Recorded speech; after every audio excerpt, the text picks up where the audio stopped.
welkom by ons huiskerk hier in Eros, ons eie huis. Baie welkom in ons eie huis.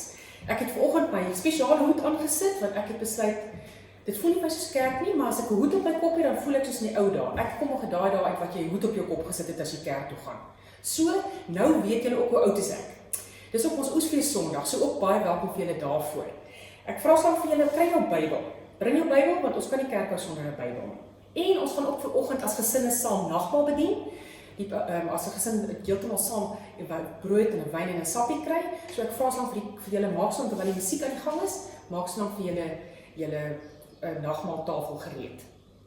En ek wil net van my kant af baie welkom aan al die tieners en die kinders sê, kom ons sing nou verlustig jou en hom.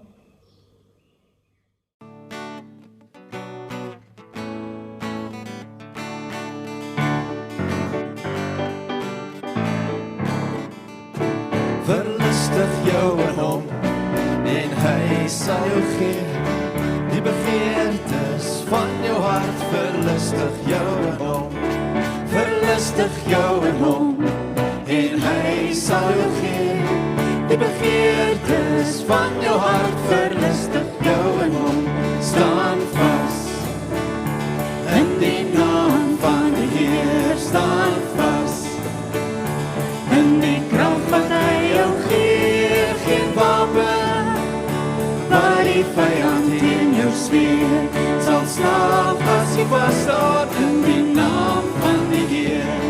Verlustig jou en hom, en hy sal jou gee die begeertes van jou hart. Verlustig jou en hom, verlustig jou en hom, en hy sal jou gee die begeertes van jou hart. Verlustig jou en hom, die begeertes van jou hart. Verlustig jou en hom.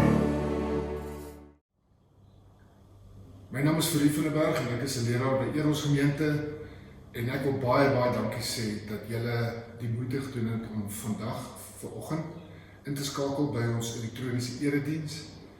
En ek wil ook begin om te sê baie dankie aan my span wat enorme moeite en ongelooflik baie tyd insit om hierdie produksie saam te stel, dit te redigeer, sodat julle by die huis 'n goeie gehalte en kwaliteit erediens kan hê. Ek sê vir almal net baie dankie daarvoor. Ons begin altyd in die kerk deur saam te bid, ons noem dit die foto. Ek wil graag vra dat daar waar julle sit, julle oë is gesind, sommer net sal toemaak, vat sommer mekaar se hande en luister na wat die Here sê van homself, wie hy is. Op die Vrydag het dit baie donker geword oor die aarde en Jesus het hard uitgeroep, tetelestai, dit is klaar, dit is verby. En hy het die laaste asem uitgeblaas en die aarde het geskit en rots het uit mekaar gebars. Maar op die Sondagoggend het die son opgekom en jy kon sien dat die graf leeg was, want Jesus het die dood oorwin. En so oorwin hy as die lig, die donker, vandag nog en tot in ewigheid. Ontvang die seën van die Here, genade en vrede vir jou van God ons Vader en sy lieflike seun Jesus Christus ons Here, deur die kragvolle werking van God se Heilige Gees. Amen. Ons het nou net gehoor dat Jesus het die dood, die vyand, die donkerte oorwin. En daarom het ons gedink om dit sommer ons loflied vanoggend saam te sing. Ek wil graag vra dat julle saam sal sing. Ek wil graag hier waar ek bly, my bure hoor sing. Ek wil mense in die straat hoor sing, want dis 'n lekker lied om te sing. Kom ons staan, soos ons altyd doen, van ons banke af, stoele op, beddens af op, en kom ons sing die oorwinningslied as ons loflied.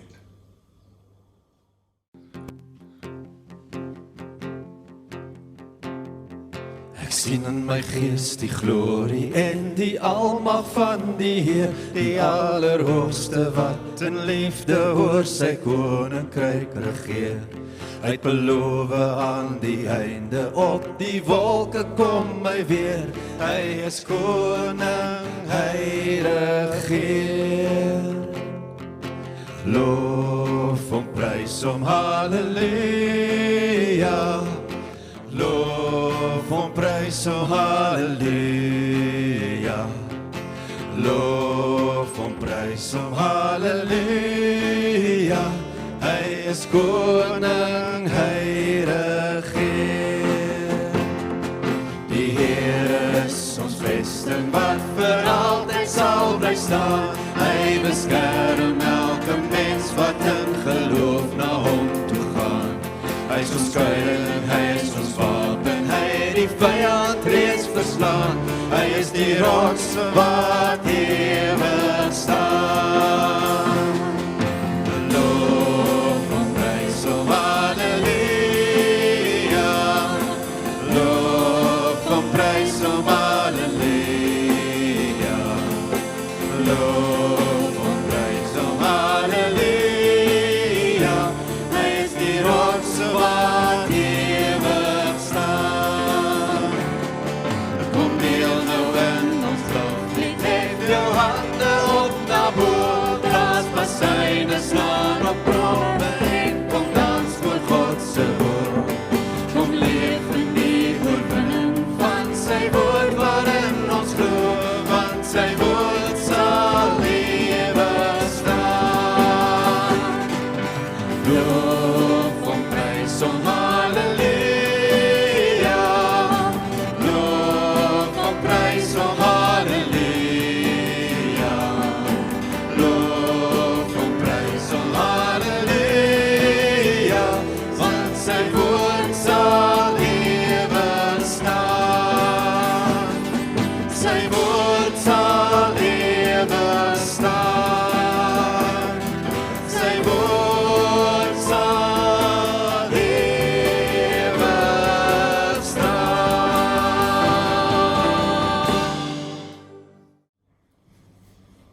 Nou ja, ek hoop julle het sommer lekker saam gesing en dat dit sommer net lekker pret was vanoggend. Ons skriflesing vir die wat die Bybels gaan haal het is uit Psalm 23, die ou bekende Psalm 23, wat in baie moeilike tye 'n baie troostvolle psalm vir mense reg oor die eeue was. Ons het die gesin van 'n Wald se kinders gevra om dit vir ons saam te doen, so kom ons gee nou vir hulle kans om vir ons die skriflesing uit Psalm 23 te doen. Psalm 23, 'n psalm van Dawid. Die Here is my herder, ek kom niks kort nie. Hy laat my in groen weivelde rus. Hy bring my by waters, waar daar vrede is. Hy gee my nuwe krag.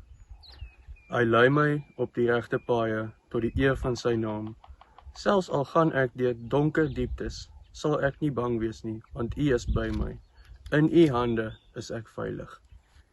U laat my by 'n feesmaal aansit, terwyl my teestanders moet toekyk. U ontvang my soos 'n eregas. Ek word oorlaai met hartlikheid. U goedheid en liefde sal my lewe lank by my bly, en ek sal tuis wees in die huis van die Here tot in lengte van dae.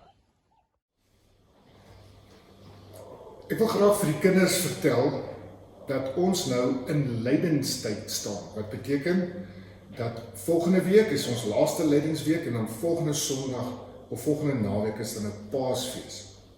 So ons is nou in lydingstyd. Maar interessant is dat hierdie COVID-19, of soos ons hom nou almal ken, die coronavirus, juis in lydingstyd in die wêreld ingekom het, en nie in 'n ander tyd van die jaar nie.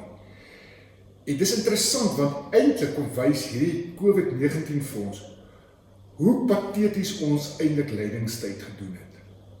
Ek dink die COVID-19 kom ontbloot 'n hele klomp goed in ons lewens. Maar een daarvan is dat ons eintlik nie baie erns gemaak het met lydingstyd nie.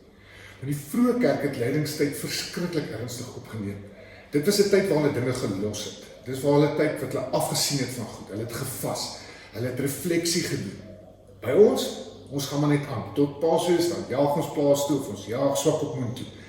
En nou word ons geforseer om nie net sjokolade te los nie, of om whisky te los nie, of om nie TV te kyk nie. Want dit is die maklike goedjies wat ons kan doen, maar ons word nou in die tyd geforseer om te isoleer, om te onttrek van die samelewing, om in self-isolasie te wees, sosiale afstand te hê van mense. Ons bevind ons vasgevang in ons huise, waar ons onomwonde baie goed verloor het. Nou die psalmdigter spreek 3 baie belangrike goed aan. In die eerste gedeelte van die psalm en in die tweede gedeelte van die psalm ook 3 goed en in die middel is daar 'n versie wat gaan oor donker dieptes en hy is op die skanier tussen die eerste 3 goed en die laaste 3 goed. Nou die eerste 3 goed is so interessant dat Dawid so slim was dat hy jare terug al besef het wat die mens se 3 grootste behoeftes is en ook die mens se 3 grootste vrese. Nou kom ons noem hulle. Die eerste behoefte wat die mens het is na geld, om na homself te kan omsien. Tweede behoefte is om gesond te wees, om mooi te wees. En die derde behoefte is mense, om intiem te wees en verbind te wees. So, ons vrese is presies die teenoorgestel. Dis om arm te wees, dis om afhanklik van ander mense te wees en niks te kan koop nie. Tweede ding is om siek te wees of om net plain lelik te wees. En die derde ding is om alleen te wees of eensaam te wees. En in die middel is die donker dieptes. Nou, die 2 versies wat ek wil uithaal wat vir my in Psalm 23 in hierdie tyd uitgespring het, waarmee ek beklei het amper as dit ware, ek was ontstel oor die 2 versies, is ek kom niks kort nie. En die tweede een is my beker loop oor. Hierdie 9 woordjies is waar ek graag vanmôre saam met julle wil kyk. Want as ek eerlik is met myself, kort ek baie en my beker is leeg. Hoekom sê ek so? As jy kyk na die donkerte wat hy sê, donker dieptes, die ou vertaling het gepraat van dal van doodskaduwee. Sou 'n ou kon sê dis as gevolg van hierdie eerste 3 goed wat hy nie gehad het. Nou wat was die eerste 3 goed in die Psalm? Groen weivelde, waters waar daar vrede is en regte paaie. Nou kom ons sê, daar is nie groen weivelde nie, dan beteken dit daar's nie 'n oes nie. Kom ons sê daar is nie vrede by die waters nie, dan beteken dit daar kan siekte wees of ongelukkigheid. En kom ons sê jy is nie op die regte pad nie, dan kan jy dalk mis om mense te ontmoet wie jy moet ontmoet. Kom ons maak dit prakties in ons lewens. Ek het ervaar dat ek het nie groen weivelde nie, ek het nie waters waar vrede is nie, en ek voel nie altyd op die regte pad in hierdie tyd nie. Want as ek kyk, is daar baie mense wat sê groen weivelde. Dit beteken dit wat ons het, middel, geld. Miskien sit jy vanmôre en jy sê ek kom ook 'n inkomste kort. Ek kry nie meer 'n salaris nie. Ek kort 'n salaris. My werk het totaal verander en ek weet nie meer wat my werk gaan behou nie. Daar kan ek afbetaal word. So ek kort 'n werk. Ek kort besigheid. Dit is stak daar buite. Ons is vasgeval. Daar kort ons werk.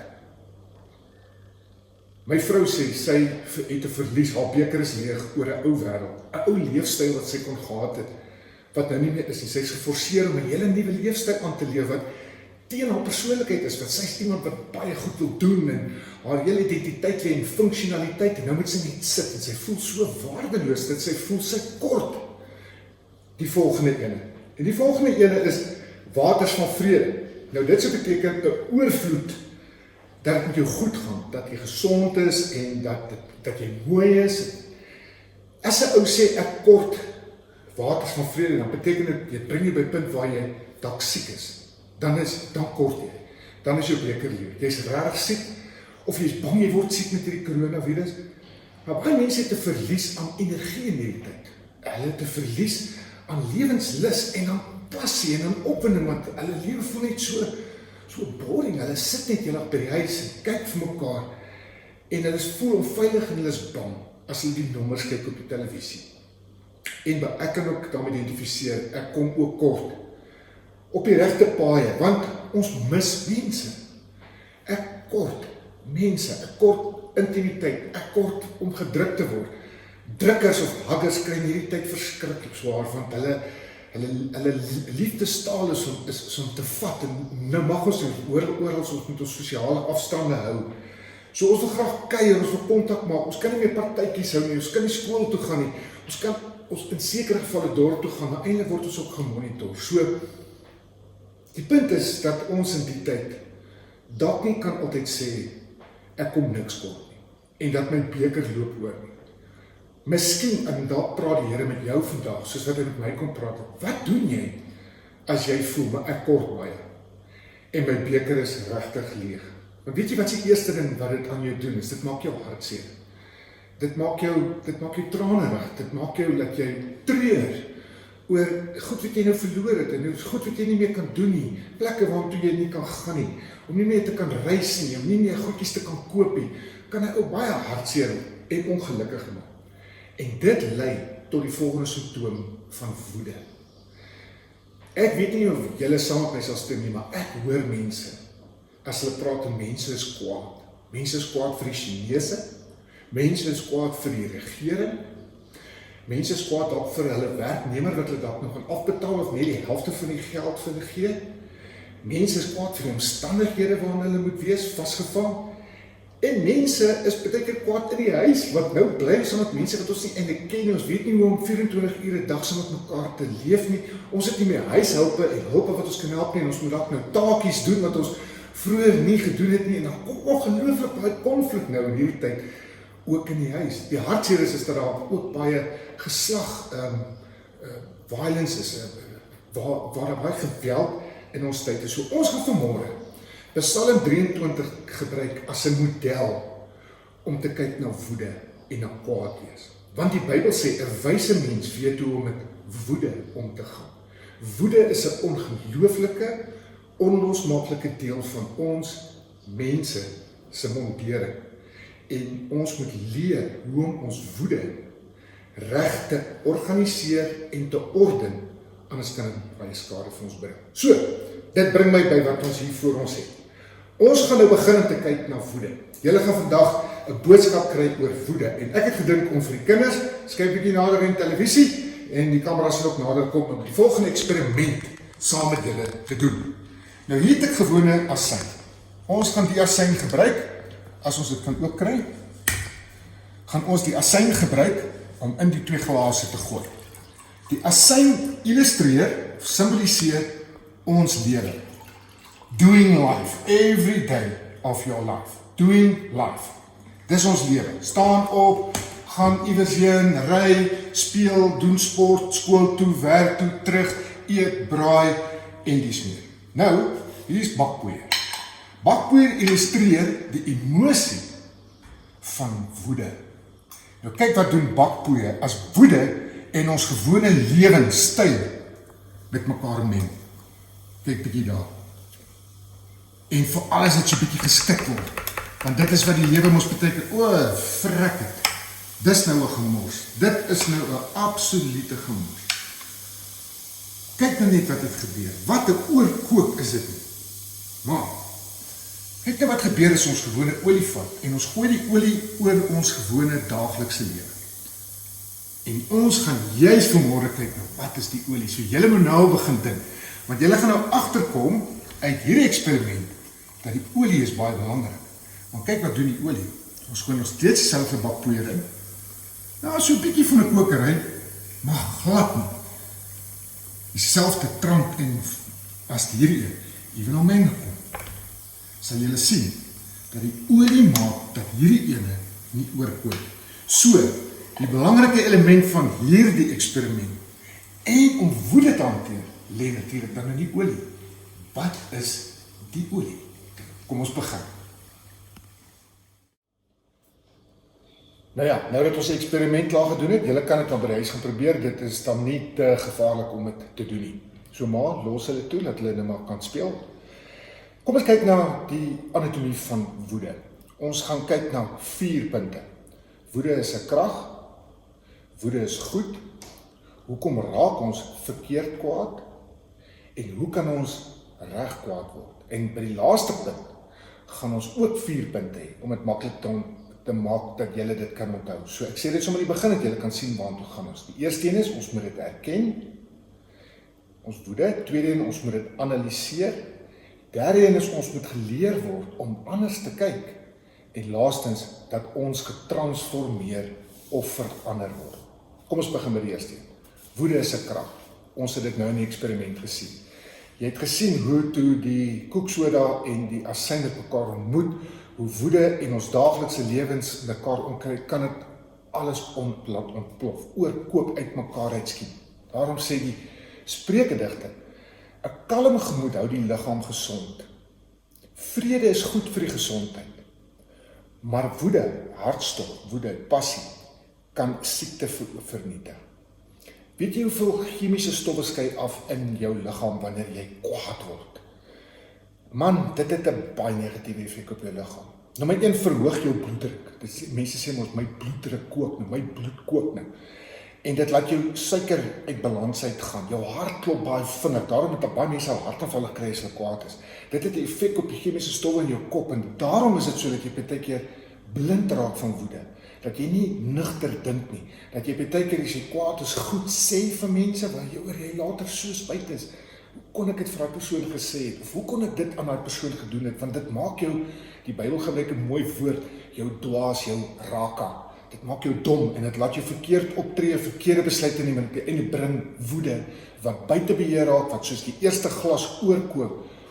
Dit bring maar moeilikheid. Dit sê Psalm 37 vers 8. Moenie kwaad word nie. Laat staan die woede. Moet jy nie ontstel nie, want dit bring net ellende en eintlik moeilikheid. In Efesiërs 4 sê Paulus 'n baie mooi teks. As jy kwaad word, moet jy nie sondig. Die ou vertaling het gesê, moenie laat die son ondergaan oor jou kwaad nie, want dan word dit baie donker in jou lewe. En dan gee jy vat plek vir die duiwel. My ma het altyd gesê, die duiwel operate net in die donkerte. So die donkerte is nogal belangrik, want ons het begin om te sê, daar's 3 belangrike goed wat Psalm 23 praat, groen weivelde, waters, vrede, en dan regte paaie wat mense is. En ons het by die laaste, is daar ook 3 wat ons nou by gaan kom. En in die middel het ons gesê, dis donker gewees. Nou Dawid sê, as jy hierdie eerste 3 goed verloor, of as jy dit nie meer het nie, dan kan jou lewe donker raak. So ons kan onsself in donker omstandighede bevind. Dis moeilike omstandighede, swaar omstandighede. As jy nog in sulke omstandighede nog kwaad word, maak jy die donkerte eintlik dubbel donker. Dan word eintlik piknag donker. En in baie mense se lewens ervaar hulle nou 'n piknag donkertyd. En weet jy waar bring dit jou? By 'n gevoel van hopeloosheid en wanhoopigheid. Nou as dit vanmôre jy is, hoop ek jy maak met my of met Mark of met Zak kontak, want ons moenie jou daar los nie. Ek hoop dan die Here praat mooi met jou. En dalk moet ons mekaar in die huis ook sê, as ons sulke tye beleef. Want dis kritiese tye. As ons dit verkeerd hanteer, kan baie slegte goed in ons lewens gebeur. So, woede moet georganiseer word, sodat dit nie uit beheer uit kan raak. Dit moenie uit wanorde kom nie. Dit moenie uit die balans van jou lewe uitkom nie, want dan veroorsaak dit baie skade. Ons gaan nou kom by hoe gebeur dit. Maar eers kom ons by, so woede kan sleg wees, maar woede is ook goed. Glo dit of nie. Die Bybel sê God word ook kwaad. Sommige al in die eerste 5de hoofstuk word God kwaad. Hy was bedroef, hy was kwaad dat hy die mens gemaak het, want die mens het soveel lelike goed gedoen. Nou hoor nou mooi. God word nie vir die mens kwaad nie. God word kwaad vir die verkeerde wat die mens doen en wat die effek en die gevolg is op hulle lewens. Want jy sien, sonde se effek en gevolg op ons lewens is altyd devastating. Hartseer en baie trane en baie pyn. En dit maak God kwaad dat ons sulke dom goed kan doen. So die Bybel sê God word kwaad, maar God beheer en orden sy woede. Daarom is die woordjie lankmoedig en barmhartig word by God uit die Ou Testament gekoppel. Dit beteken God is geduldig. Toe ek leer skiet, het my ski-instrukteur altyd vir my geskree van onderaf, langsaam voerie, want ek wou net go, ek wou net soos op die TV net gaan. En hy het my eintlik net gekeer, want ek sou vir my mors doodgeval het. So, ons hou nie van geduldig en stadig nie, maar die Bybel sê, dat ons moet stadig met ons woede. So, hoor nou mooi, die Bybel sê nie, no anger, geen woede nie. Dis onmenslik dat mense vir jou kan sê, 'n Christen word nie kwaad nie. Dis 'n leuen. Want dan sê Paulus gesê, as jy kwaad word, moenie sondig nie. Ons word kwaad, God word ook kwaad. Maar hoe ons kwaad word is belangrik. So dis nie no anger nie.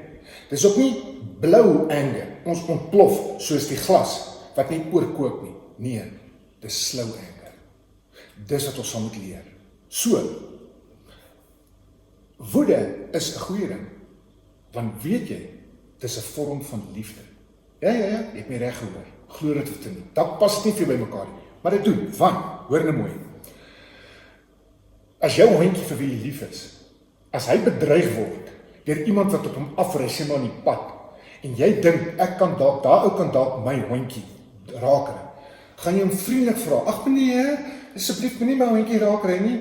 Nee, jy gaan op die straat afhardloop en woedend skree, wat doe jy, oppas vir my hond. Hoekom? Want jou hond is kosbaar en dierbaar. Soos enigiets vir wie jy lief is bedreig word, gaan jy kwaad word. Want jy gaan dit wil beskerm en jy gaan gereed wil wees om te veg. Maar hoe jy veg is die belangrike ding.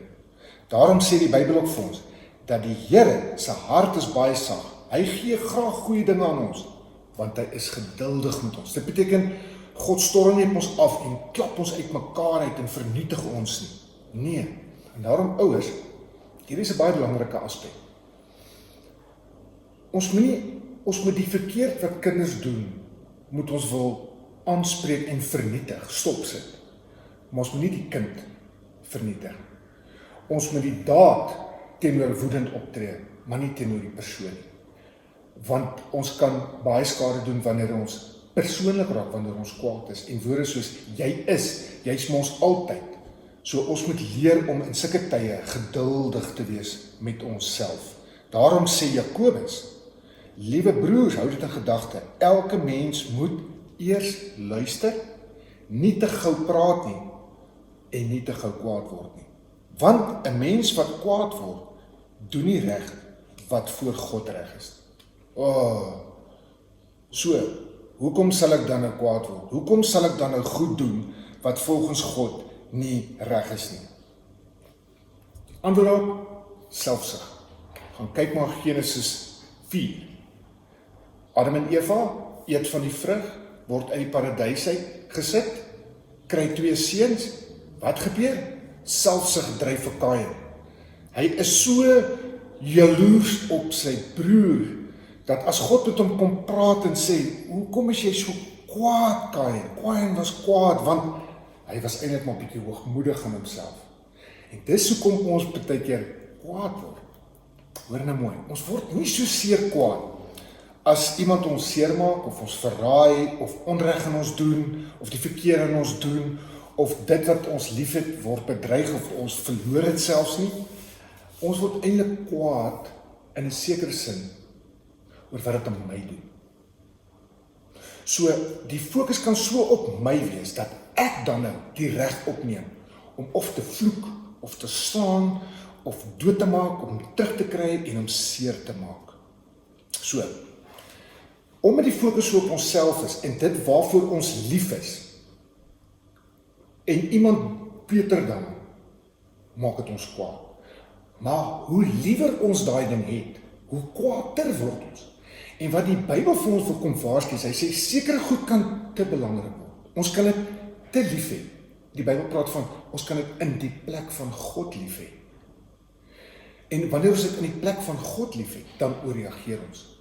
As iemand dit vat, bedreig, seermaak, of ons verloor het. Daarom is daar eintlik 2 vlakke van woedes. Die eerste vlak is oppervlakkige buitewoede. Ek klim in my kar en ek ry, en 'n kar druk net voor my in, dan word ek kwaad. Of ek stap by die huis uit en my hond skeer my broek, dan word ek kwaad. Of 'n pa staan op en hy val oor die speelgoed vir sy kinders, dan word hy kwaad. Of ma en pa raak van mekaar kwaad oor wat ook al. Dis gewone kwaad word goed. En dan is daar 'n vlak 2 kwaad. En dis die een wat ons nie altyd sien of van weet nie. Eintlik ontken ons hom baie keer. Dis die een wat binne in ons lewe innerlik is. En dit is gewoonlik teenoor of 'n ras, met ander woorde, bruin mense, swart mense, geel mense, of dis teenoor 'n geslag, 'n man en 'n vrou, of dis teenoor 'n beroep, 'n prokureur of 'n dominee is, of dis teenoor 'n klas, arm mense is, ryk mense is, wat jou iewers in jou lewe skade aangerig het. Dan lê daai goed so diep in jou binneste, dat as jy sou sê, ek kwaad vir die Chinese, dan sal jy uitsprake maak soos, alle Chinese is skelm, alle Chinese is so en so en so, of alle mans is net lelik met vrouens, omdat 'n man dalk met jou lelik was. So ons, en dan ooreageer ons, want dit maak eintlik ou goed wakker, wat ons nog nooit hanteer het nie. So ons tree vanuit 'n vlak 2, tree ons gedrag in vlak 1 uit, en dis hoe ons baie keer so ballisties gaan, en helemaal dit lose, soos wat ons dit ken. So, hoe kan ons, kom ons kom na die einde toe, hoe kan ons nou hierdie ongelooflike krag wat ons in ons het, wat sleg kan wees, maar ook baie goed kan wees, wat as dit georden word, hoe kan ons dit reg kry om dit te orden? Wel, ons het gesê, ons moet begin by erken dit. Ek dink dis die begin van 'n klomp goed. Ewen van verslawing, want woede lê op dieselfde vlak as verslawing. Dit het dieselfde stof dat jy kan verslaaf raak daaraan. En daarom is daar 'n Latynse woordjie wat sê purgo ergo sum, wat teenoor die ou bekende cogito ergo sum, ek dink daarom is dit, het daar ons gesê, maar baie ons purgo ergo sum, ek beklei, daarom is dit. My identiteit lê om dit te beklei. Jy kry mense wat bekleiers, hulle wil met almal beklei. Hulle stry eendag, hulle beklei eendag, want daar's 'n stuk diep seer binne in hulle en 'n stuk diep onsekerheid en twyfelagtigheid wat hulle probeer oorwin met te beklei. En hulle identiteit lê naderhand om te beklei. Hulle beklei lelik. En dit pas nie by ons nie. Want dis nie waartoe God ons kom roep nie en ons gaan daarmee afsluit. So, die eerste ding is ons moet erken. Ons moet in die spieël kan kyk en sê, Florie, jy is kwaad. En jy mag maar kwaad wees. So gee vir jou die reg toe om te kan kwaad wees. So ek moet in voeling kom met my kwaad en dan moet ek dit eien. Ek moet dit nie vir iemand blameer nie. So ek moet nie onmiddellik iemand die skuld gee. Ja, maar hy het my kwaad maak. Niemand kan jou kwaad maak nie. Jy word kwaad. Iemand kan jou klap, maar as jy te sê jy moet kwaad word. Iemand kan in jou kar vasry, as jy te sê jy moet uitklim en die ou plat slaan. Dis 'n keuse. So, jy kan nooit vir iemand anders die skuld gee vir jou woede nie. En sê iemand het my verlei of hy het my geprovokeer. Nee, ons moet ons woedens erken, ons moet dit in voeling kom daarmee en dan moet ons dit vir onsself toeëien. En dan gaan ons oor na die volgende stap. 2. Ons besoek nou. Wie het wat aan my gedoen? Wie het wat gedoen om my kwaad te maak? Spreuke 24 vers 29 is 'n belangrike teksvers. Hy begin deur te sê, moenie sê, soos hy aan my gedoen het, sal ek aan hom doen. Ek sal hom terugbetaal vir wat hy gedoen het nie. Kom sê ek is 'n belangrike vers. Met wie praat hy? Hy sê, moenie sê. Vir wie sê hy moenie sê? Hy sê dit vir homself. Hy praat met homself. En hier is 'n baie belangrike punt om woede te verstaan. Want wie jou kwaad gemaak het oor wat hulle ook al gedoen het, is nie die ding wat jy so kwaad maak nie. Maar is wat jy oor en oor in jou kop vir jouself vertel wat in jou gedoen is en wat met jou gebeur het. En hoe meer jy oor hierdie goed dink, hoe meer jy daaroor ponder, hoe groter raak het. Hoe erger raak het. Jy blaas dit nadat eintlik in jou kop buite verband. Wat die ou aan jou gedoen het was nie so erg nie, omdat jy heeltyd daaraan dink, omdat jy so op jouself ingestel is, selfsugtig, selfgesentreerd, maak jy dit in jou kop eintlik baie. Jy sê heeltyd vir jouself, wat het hierdie ou gedoen? Kan jy glo dit gedoen? Kan jy glo sy dit gesê? Ek vind dit baie nie huwelike. Dat 'n man en 'n vrou baie keer baie ver van die pad af gaan oor hierdie punt. Is dat een die ding heel buite verband trek, heel uit proporsie uitskiet, want jy is te gefokus op jou pyn, op jou verlies, op jou bedreiging, en omdat jy so op jouself ingestel is, vat jy dit baie persoonlik op. Nou, ek het nog 'n mooi cool vers ontdek. In Jeremia 45 praat die profeet met 'n persoon en dan sê hy vir hom, jy soek roem vir jouself. Moet dit nie soek nie. Dit het my so hard getref, want ons alle mense soek maar roem, ons wil applous, ons wil erkenning hê, ons wil van gehou word, en as ons die teenoorgestelde kry, dan raak ons baie kwaad. So vriende, ek wil na die einde toe kom, na die belangrike deel toe, in die volgende paar minute. Ons bevind ons in ons land regtig in donker tye. Dis waar. Maar donker tye ontbloot ook eintlik vir ons baie belangrike goed. Ons kan baie leer in donker tye, vir die goed waar ons kwaad is, wat ons dalk verloor het. In 'n donker tyd moet ons leer om anders te kyk. Ons moet night vision begin kry. Want ons kan nie meer kyk soos gister nie. Ons wêreld is nooit weer dieselfde as gister nie. Ons het hom verloor. En ons weet eintlik nie hoe die nuwe wêreld gaan lyk nie. Ons weet ook nie wat gaan belangrik wees in die nuwe wêreld nie. Maar wat ek weet is om nie te kyk gaan baie belangrik wees in die nuwe wêreld. Nou wat kan ons daarmee help? Juis lydingstyd, juis donker tyd. Dis die key vers in daai hele Psalm om by die laaste deel van hoop uit te kom. Ons het begin om te sê ons is nou in lydingstyd. Weet jy wat die vroeë kerk in lydingstyd gedoen? Lament. Lament en lent. Lent is lydingstyd. Lament is die woord vir die boek in die Bybel, klaagliedere. Treur. Psalm 137 word gesing, by the rivers of Babylon. Wat het ons al gedoen? Daar het ons getreur. Die ou kerk het in lydingstyd baie getreur. Hoor mooi. Hulle het nie na redes gesoek hoekom, of verduidelikings of verklarings oor wat gebeur het nie. Hulle het nie gevra wie se oorsaak het, wie het dit veroorsaak, wie skuldig, wie is aandadig aan die donkerte en die duisternis nie, want hulle het gesê, hoor nou, daar is nie antwoorde nie. Jy vind jou antwoord alleen deur te huil. Jy vind jou antwoord in die donkerte deur te ween. Ons moet weer leer om te treur, te grief. En ek dink eer ons gemeente moet, sodra die lockdown oopgaan, moet ons eerste kursus wees wat ons wees is, how to grieve. Want ons gaan grief oor 'n ou wêreld wat ons verloor het. Ons lewens gaan nooit weer dieselfde wees nie. Besigheid gaan nooit weer dieselfde wees nie. Sport gaan nooit weer dieselfde wees nie. Hoe mense werk gaan nooit weer dieselfde wees nie. Reis gaan nooit weer dieselfde wees nie. Ons wêreld lyk al klaar heeltemal anders, baie beter oor nuwe voeltjies wat hulle ontdek. Ek hoor 'n vriend van my sê vir my dat daar's ontdek dat sekere Chinese kinders het vir die eerste keer gesien die lig is blou. Hulle het nog nooit die blou lig gesien, want hulle het nog nooit getravel nie. En die besoedeling was so erg dat hulle dit nog nooit kon sien. So daar kom wel goeie goed in hierdie lockdown en in hierdie isolasie oor die wêreld uit. Die aarde is besig om 'n bietjie weer asem te haal. Maar ons sal moet leer om in hierdie donkerte te tree. En hoe om reg te tree, want Dawid wat Psalm 23 geskryf het baie getreur. Die eerste ding wat hy getreur het is oor sy groot fout met Batseba, waar hy oorspel gepleeg het, toe haar man vermoor het, en toe die baba wat hulle gekry het, is dood. Hy het geween, hy het getreur, later oor sy eie seun Absalom. En daai, dink ek, het gemaak dat hy by die laaste 3 goed wat ons oor mee gaan afsluit, by uitgekom het. Dawid kry 'n nuwe beeld. As ons op Psalm 23 dink ons net aan herder. Ons sê, die Here is my herder, dis Psalm 23, maar dis nie alleen waar nie.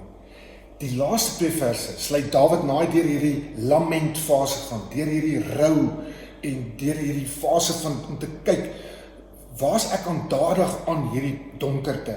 Wat's my aandeel? Hoekom raak ek so kwaad oor goed? Is sekere goed nie dalk te belangrik nie? Is ek nie dalk op verkeerde goed gefokus nie? Jaag ek nie die goed wat my lewe uitput na nie? Dis wat lamentheid moet doen. Dit moet ons 'n bietjie kyk na onsself en refleksie doen en eerlik wees met onsself. Ons dalk ons verkeerde motiewe en dalk goed wat heeltemal te belangrik is ontdek. En ek besef dalk het ons van die pad af gegaan, dalk was ons nie meer op koers nie, op die regte paaie nie, sodat ons op die einde net eerlik kan kom om vir God in 'n nuwe lig te sien. Toe Dawid deur hierdie goed gegaan het, sy sonde, Psalm 51 herken het, later ook met Absalom, begeer dit om 'n nuwe prentjie van God. Ons het 'n nuwe prentjie, ons moet 'n nuwe kyk op God hê. Ons wêreld is anders, ons sal na God en na godsdiens anders moet kyk. Hoe moet ons daarna kyk? Die tweede beeld is vir my die pragtige beeld in Psalm 23. Dis die beeld van 'n gasheer en 'n koning. Want hy sê, U laat my aansit by 'n feesmaal. So wat beteken dit? Aansit, feesmaal, ete. Wat het ons gesê is die 3 behoeftes van mense? Dat hulle gesond sal wees. Is ek reg? Dat hulle gesond sal wees. En om gesond te wees het jy kos nodig. Dan sê hy, U salf my hoof met olie. Hier kom ons weer by die olie. Nou in daardie tyd beteken hoofsalf met olie dat jy eintlik ingesalf was as 'n koning. So wat eintlik Dawid ontdek in sy donker tyd, is hy ontdek dat hy ongelooflik spesiaal vir God is en dat God hom goeders gee, nie uiterlik dalk, maar innerlik, geestelik, emosioneel, relasionele gesondheid. Dat God gee vir hom brood, kos vir sy siel in aanvaarding en dan diep liefde. Miskien moet ons dit ontdek in hierdie tyd. Want ons wou mooi lyk. En ons het gaan botox en ons het gaan hare kleur en daar's niks aan my verkeerd nie. Maar ons was so op die uiterlike ingestel dat God wil vir ons kom laat aansit aan sy tafel waar ons nou gaan by kom sit, om ons innerlik die goed te gee waar ons harte eintlik na smag. Dit is om te behoort en om aanvaar te word en om lief te hê. Die tweede ding wat hy dan sê is, my beker loop oor. Ja, dalk is daar nie meer in sy beker al hierdie ander goed wat ons nou genoem het nie. Dalk is daar nou nie oorvloed nie. Dalk is daar nou nie meer baie geld nie. Dalk is daar nie meer so baie karre in die garage nie. Dalk het ons nie meer so baie huise nie. Dalk het ons nie meer die plaas nie. Dalk het ons nie meer die werk nie. Dalk kan ons nie meer na die skool toe gaan nie omdat ons nie geld het nie. Sê hy, ek word oorvloedig oor God se goedheid en sy genade. Goedheid en genade, goedheid en guns sal my volg, dis wat in my beker, my lewensbeker kom. Beteken God versadig my van binne af, nie met uiterlike goed nie, maar met innerlike goed, waarna ons smag, soos vergifnis. So, ek hoop jy kry nou al die idee, wat is die olie? Ons het nou net die olie gedoen, en dan die laaste ding wat hy sê, ek sal tuis wees in die huis van die Here tot in lente van dae. Dit sou beteken dat Dawid het gevind dat mense is vir hom baie belangrik en dat in God se huis 'n gemeente is God self en waar God is daar krag. En waar krag is daar hoop. En toe dink ek sommer vanoggend ook hardloop aan ons word groot met die woordjie koopkrag. Vanmôre het ek gedink nee, dis hoopkrag. Dawid ervaar op die einde van sy lewe, want hy skryf hierdie psalm aan die einde van sy lewe, sê hy, by God is daar baie hoopkrag. So, hoe gaan dit ons transformeer van iemand wat woedend word na iemand wat sy woede orden en bestuur en dit kan beheer? Ek wil afsluit met Jesus, wat ook praat van 'n beker. Maar hy is in 'n baie donker tyd in sy lewe, in 'n tuin, net voor hy gevang word, bid hy tot sy Vader, mag hierdie beker verby my gaan. En weet die kinders, in die Ou Testament was hierdie verwysing na die lydensbeker, was niks anders as dat God se wraak en sy woede, sy kwaad vir mense was in daai beker. Dis hoekom Jesus hom nie wou drink nie. En dit maak Jesus se sterwe jy sou koel. Want die woede en die wraak wat van God af op ons moet afkom, soos 'n pappa en 'n mamma wat ons moet dissiplineer en pak slaag gee. As Jesus daai beker drink, dan vat hy die woede op hom. En God vergewe ons. Ek sluit af. Vergifnis is die olie. Vergifnis is die olie. In die eksperiment, maar vergifnis is ook die olie oor jou lewe. U salf my met olie. Met die olie van Jesus Christus se sterwe. Sy bloed, wat God se vergifnis oor my lewe en my vryspreek. So, wie jou seer gemaak het, wie jou te nagekom het, wie jou bedreig het, wie wat van jou gevat het, wie se skuld het ook al is, maak nie saak nie. Die vraag is, wat doen jy met daai mense? En die antwoord sal wees, is jy moet hulle vergewe. Want eers as jy vry is van woede, eers dan gaan jy regtig betrokke kan raak en gee. Dis nou ons oesfeesoggend. En baie mense is op vlak 2 kwaad vir mense in hierdie wêreld. En as ons sê ons wil geld insamel om in die gemeenskap daar buite vir mense in nood te help, dan sê iets binne hulle, ek wil nie vir hulle gee nie, want ek hou nie van hulle. Jy moet die hart baie mooi gaan ondersoek, hoekom jy nie gee nie. Dis nie altyd omdat ons nie het nie, ons wil nie, want ons het toch eintlik 'n issue met iemand. So dis 'n tyd van refleksie, hierdie donker tyd, hierdie isoleertyd, maar dis 'n tyd van deurbrake, van transformerende mense, wat weer na ander goed kyk en dit sien as belangrik, goed wat ons dalk as vanselfsprekend in ons lewens elke dag mee omgegaan het, en nou mis ons dit. Nou kan ons weer waardering hê vir goed. Maar dit bring ons by 'n bevryding van onsself. Dat ek nie so belangrik is nie. En dat ek deel is van 'n kettingkie van die hele wêreld. En daarom wil ek afsluit met om te sê, imagine, Romeine 12 kan so lees.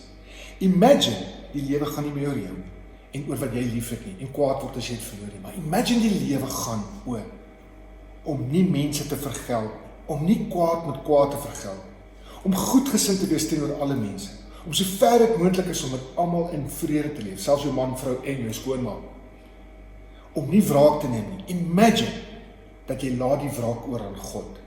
Imagine dat jy jou vyand wat honger is kos gee. Imagine jy gee hom iets om te eet. En as hy dors is, dat jy hom iets gee om te drink. Imagine dit. Imagine hoe kan ons wêreld nie verander nie. So kom ons kyk nou in die oorgang na die nagmaal, na die volgende op die skerm, waar daar 'n screenshot is van wat julle nou gou op julle selfoon moet ingaan, en dan gaan soek julle dit gou op YouTube, en dan kyk julle dit terwyl ek die tafel van ons nagmaal in gereedheid bring, want dis aangrypend. Dis vanuit 'n Londenstasie wat totaal en al verlate is. Ek hoop jy geniet dit.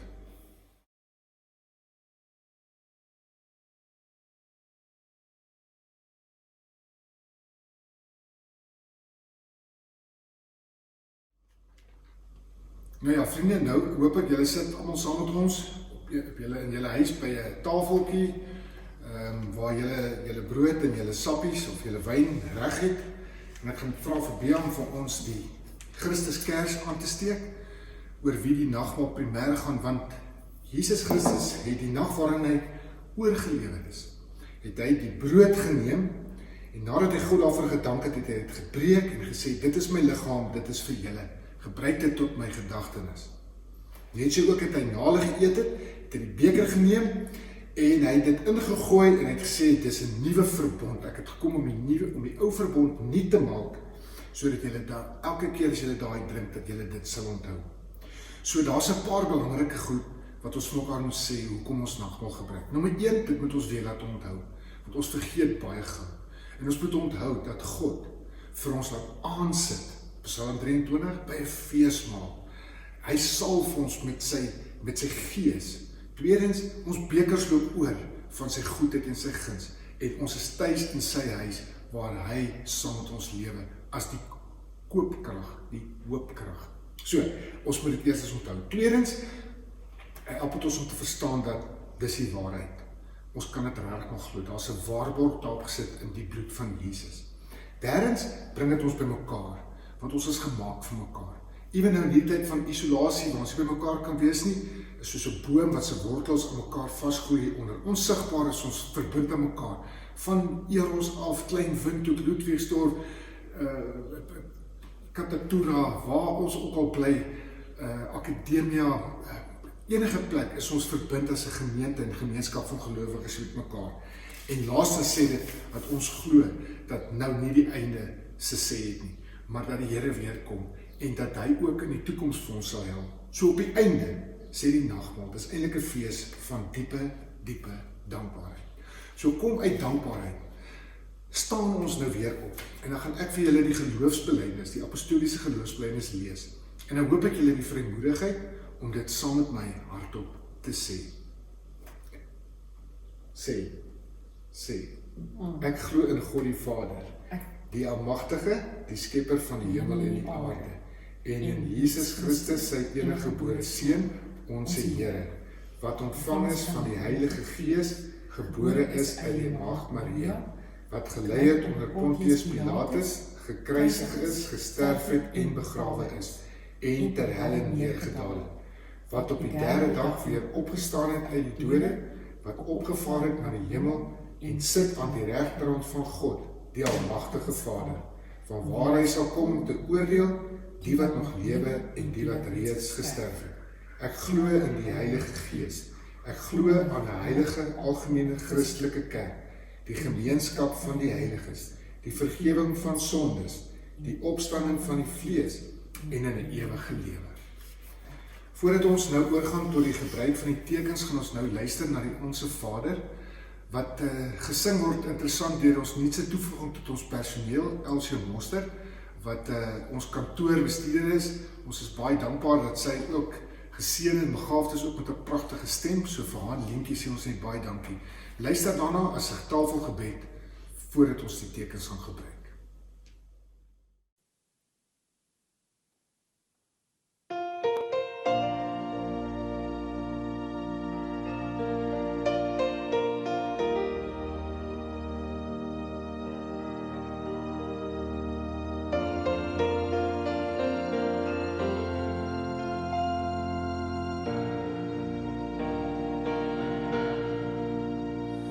Ons Vader wat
kyker en almal by die huis.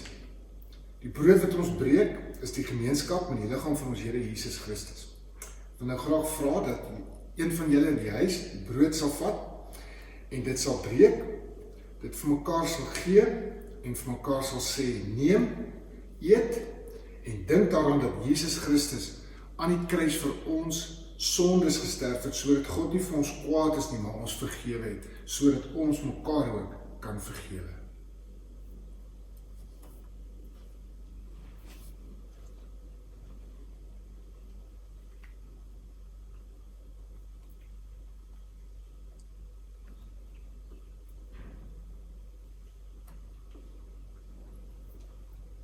Nadat Jesus die brood gebreek het, het hy die beker geneem en gesê, die beker van danksegging is die gemeenskap in die bloed van ons Here Jesus Christus. Dat iemand dit neem, as jy dit ingegooi het, is elkeen nie sy eie glasie het nie, want anders beklei julle nou weer, en dis nou nie plek nie, ons moet nou in liefde leef, so, ons gaan nou vir mekaar in liefde die nuwe verbond gee en sê, onthou dat die brooi vertel van Jesus, wat die olie is, sy vergifnis op ons lewens.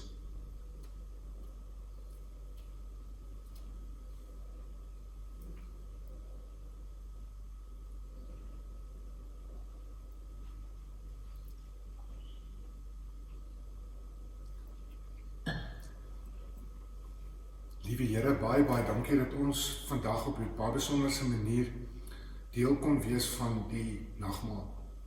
Baie dankie dat ons, alhoewel ons nie by mekaar mag kom in die kerk nie, nog steeds hierdie sakrament vanoggend met groot eerbied en respek en met lekkerte kon doen.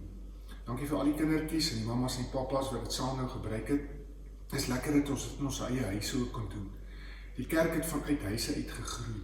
En dalk is dit weer 'n nuwe plek waar U ons na toe bring, dat ons weer van ons huise in ons geloof sal groei.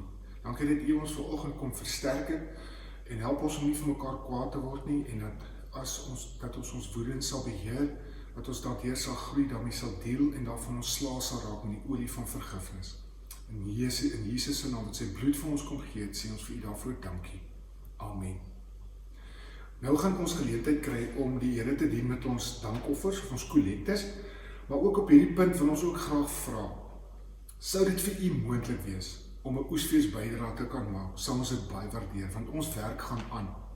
Ons weet dat ons ekonomies almal in 'n wurggreep is. Ons wil nie graag skuld in U lewens bring vanuit die kerk se kant uit. As U nie kan gee nie, dan verstaan ons ook, daar's ander forme waar U self ook kan kom gee, U tyd en U aandag, U hulp, soveel mense al hulle self by Imago Dei kom aanmeld het. Maar ons wil dalk graag vra, dat sou U kan gee, vir ons te gee tot en met einde van Mei. Ons verleng bietjie ons oesfeestyd, alhoewel die mense nou die geld nodig het ons dan oor jare bietjie 'n buffer opgebou sodat ons die nou kan help. Maar ons sal begin Junie wel moet begin om uit die nuwe fondse uit te tap. Vir die 20 tot 25 wat wel hulle dankoffers bly gee en op Pay Today hulle kollektes oor die laaste 2 Sondae gegee, vir ons regtig sê baie dankie dat julle in hierdie tyd nog steeds voortgaan.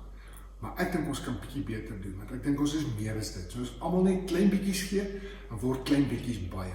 So baie dankie dat ons met U daaroor eerlik kan wees en dat U dan ook sal gee soos wat die Here dit op U hart bring. So op hierdie stadium gaan ons weer nou geleentheid gee om of het sy met Pay Today of om dit elektronies oor te betaal aan ons bankrekening, terwyl ons kyk na 'n wonderlike liedjie van Marco en sy span as kindermoment terwyl ons dit dan doen. Dankie.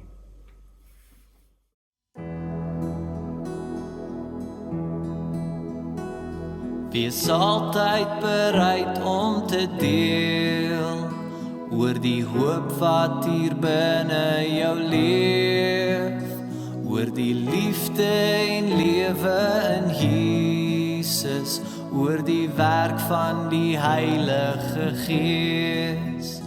Moenie bang wees nie, hy sal deur jou praat. Moenie bang wees nie, hy sal jou gebruik.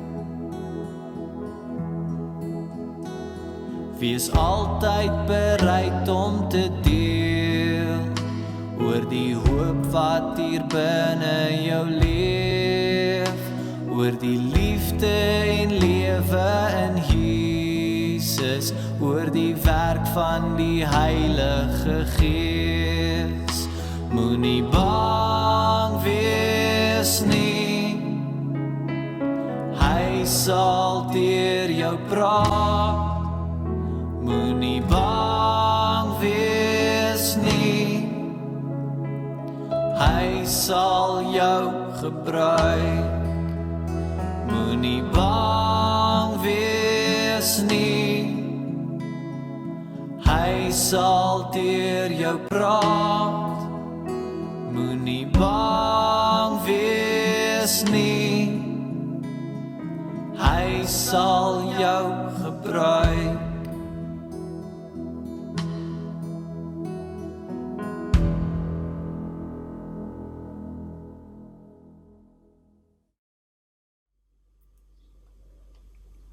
Baie dankie vir die wat nou oorbetaal het, ons waardeer dit opreg. Ek hoop werklik julle die erediens saam met ons vanoggend geniet, die Oesfees erediens, en dat dit baie spesiaal was, en dat julle dit vir altyd, soos ek sal onthou vir die res van ons lewens. Ons gaan nou afsluit deur 'n lied te sing wat sê, The Lord is my shepherd, I shall not want. So kom ons staan en dan sing ons saam met ons groep van ons gemeente die slotlied tot eer van die Here almal saam.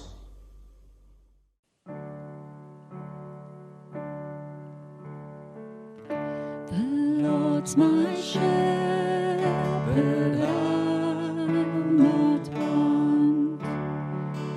He makes me lie in pastures green. He leads me by the still waters.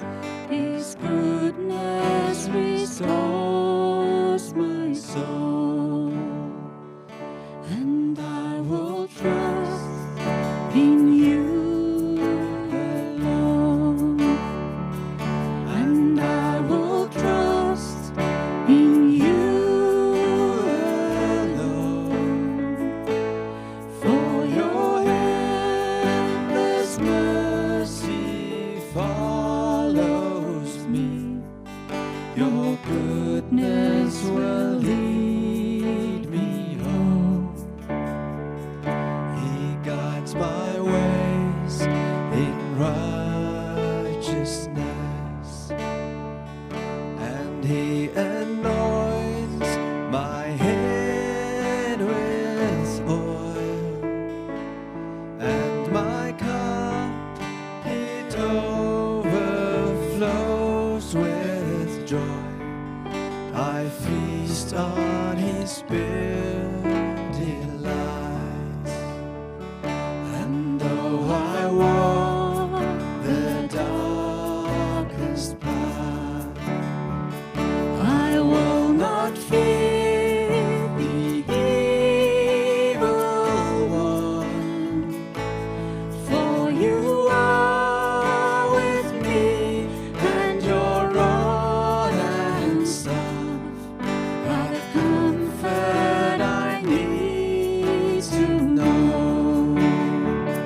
And I will trust in you alone, and I will trust in you alone, for your endless mercy follows me, your goodness will lead me home, and I will trust in you alone, and I will trust in you alone, for your endless mercy follows me, your goodness will lead me home.